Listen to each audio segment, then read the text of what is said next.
Oi gente, tudo bom? Hoje a gente vai continuar nossa videoaula sobre o capítulo 13.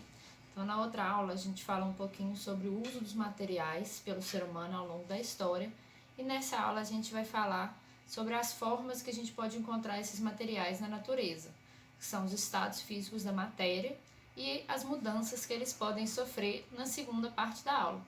Pega o caderno aí para vocês anotarem e vamos começar.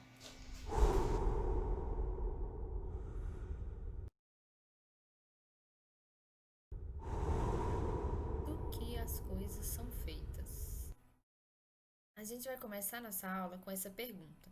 Então eu quero que vocês pausem o vídeo, pensem um pouco aí sobre do que as coisas são feitas, os materiais que te cercam, os materiais que a gente discutiu, que o homem utilizou ao longo da história. Depois que você tiver formulado uma resposta, continua a nossa aula para a gente enveredar um pouquinho mais aí nesse caminho do estudo da composição dos materiais que nos cercam e das mudanças que eles podem sofrer, ok? Toda a matéria que existe no mundo, gente, é composta por partículas chamadas átomos. Sempre que a gente fala de átomo, sempre que você busca átomo na internet, por exemplo, a gente encontra imagens parecidas com essa aí. Essa imagem é um modelo. Os modelos são recursos que os cientistas utilizam geralmente para trabalhar com partículas ou com seres ou com fenômenos que ou são muito difíceis de serem visualizados ou são muito pequenos para serem captados por algum instrumento óptico que a gente possua ou que sejam só muito abstratos para a gente trabalhar sem ter ali uma coisa palpável para ser estudada.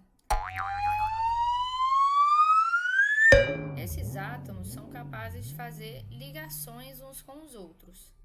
Então, quando um átomo forma uma ligação com um ou mais átomos iguais ou diferentes dele, a gente chama esse conjunto de átomos de molécula. A gente também fala um pouco das moléculas quando a gente estava estudando lá a fotossíntese e a respiração. E uma das moléculas que a gente falou bastante, que eu tenho certeza que vocês já decoraram a fórmula e a carinha dela, é essa aí.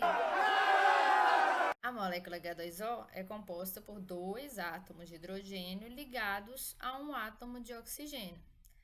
E essa molécula compõe a substância que a gente chama de água. Então, nesse copo de água que eu estou segurando aqui, está cheio de moléculas, milhares de moléculas de H2O se movimentando dentro do meu copo. Qualquer lugar do universo que for encontrada água, essa vai ser a estrutura molecular que ela tem. E os átomos também caracterizam os elementos que eles formam. Uma forma que a gente encontrou ao longo da história de organizar os tipos de átomos que existem no universo, que a gente conhece, claro, foi a tabela periódica.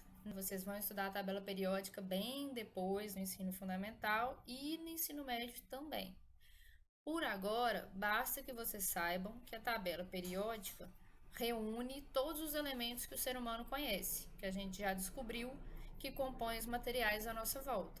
O hélio, por exemplo, o ouro, a prata, lítio, tem o oxigênio, tem o hidrogênio. e esses átomos se combinam das mais diversas formas em quantidades variadas, formando substâncias, moléculas, que formam os materiais que a gente conhece.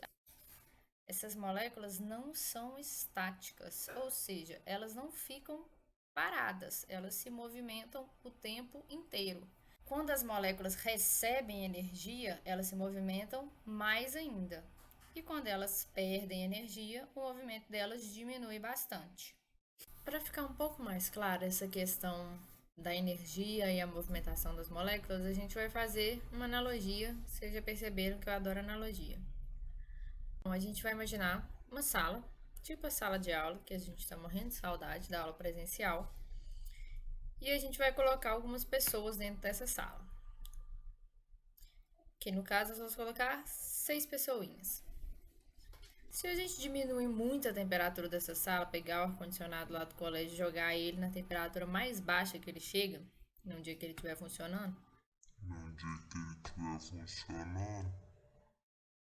as pessoas vão ficar todas com frio, né? Elas vão ficar encolhidinhas assim, Vão tremer um pouquinho, movimentar bem pouquinho, mas vão ficar bem juntinhas, bem próximas. Elas não deixam de se movimentar, mas elas vão se movimentar muito pouquinho, porque tem pouca energia ali no ambiente, no caso, pouco calor, e aí elas vão ficar bem recolhidinhas. Agora, se a gente aumentar um pouquinho a temperatura da sala, as pessoas já vão se afastar um pouco, né? Não tá mais tão frio, elas não precisam ficar tão próximas. Vão começar a se movimentar um pouco mais. Alguém pode alongar a perninha ali, outra pessoa vai dar um bocejo, outro vai cruzar o braço, um vai achar um saco ficar ali parado na sala, mas é importante para nossa aula, então ele vai ter que esperar. O outro vai mexer a perninha, eles vão se movimentar um pouco mais do que eles estavam se movimentando quando a sala estava super gelada. Agora, se a gente aumentar mais a temperatura, estragou o ar-condicionado do colégio num dia lá de primavera. As pessoas, algumas podem ficar com mais calor, vão se movimentar mais, se afastar do grupo. Elas vão começar a arredar, ocupar um pouco mais do espaço da sala por causa do ganho de energia que elas estão tendo. Algumas podem até andar ali pela sala, vão se movimentar mais. De vez em quando elas vão se aproximar mais, de vez em quando elas vão se afastar mais. Se a gente colocar uma fornalha dentro dessa sala, aumentar muito a temperatura dela, ou seja, fornecendo muita energia para esse ambiente e para as pessoas que estão dentro dele. As pessoas vão começar a tentar sair da sala desesperadamente, vão se movimentar bastante, vão bater nas paredes, vão entrar em pânico, vão dar cambalhota, vão virar de cabeça para baixo, vão se perguntar por que elas estão vivendo essa situação horrível e vão ocupar a sala quase que inteira, as mesmas 6 pessoas, por causa da quantidade enorme de energia que a gente está fornecendo para elas.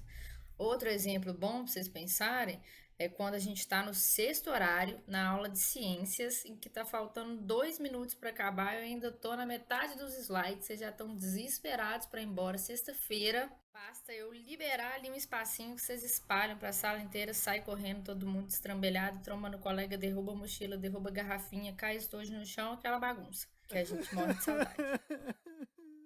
Certo? Deu para entender? Tá, mas o que isso tem a ver com a nossa matéria? Isso foi uma analogia para quê? Isso foi uma analogia para a gente entender melhor os estados físicos que a matéria pode assumir. Então, no caso do nosso exemplo, as pessoas são as moléculas que compõem qualquer material que tiver à nossa volta.